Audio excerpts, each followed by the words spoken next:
Hi guys, today we're going to look at finding the volume of a cylinder when we have measurements that are not in the same units. All right, so we are going to look right here at question number 2.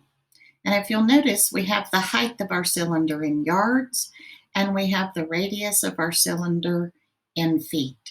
So we're going to need to make sure that we convert that before we try to solve it. Now, I'm going to write up here the volume of a cylinder.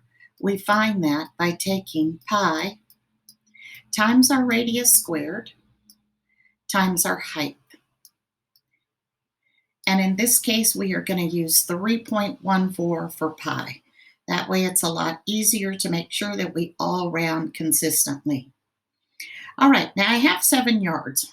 I could turn that into feet by multiplying or by dividing by 3 because there's 3 feet in a yard. But I think in this particular case, it would be easier if I were to take my 12 feet and divide that by 3.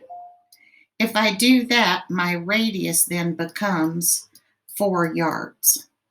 And now all of our measurement units are in yards, and that's what our answer is looking for. All right, so let's take that information and let's plug that into our formula. All right, so to find the volume, I'm going to take pi times my radius of 4 yards, so 4 squared, times my height of 7. All right, at this point, it simply becomes a calculator question, so we can enter this in. Now, remember, we're going to use 3.14 for pi. So if I take 3.14 times 16 times 7, then I'm going to get an answer of 351.68 yards cubed.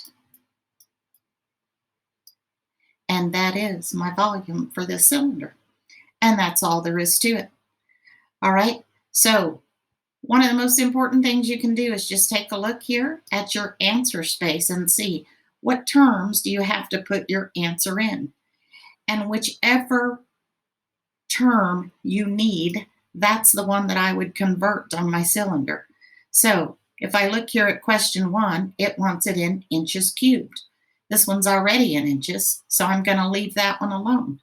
This one is in feet, so I'm going to take the feet and I'm going to turn it into inches. That way, when I get my answer, I'm done, and I don't have to worry about making any other conversions. All right, I hope this helped you with unit conversions and finding the volume of a cylinder. I will see you next time.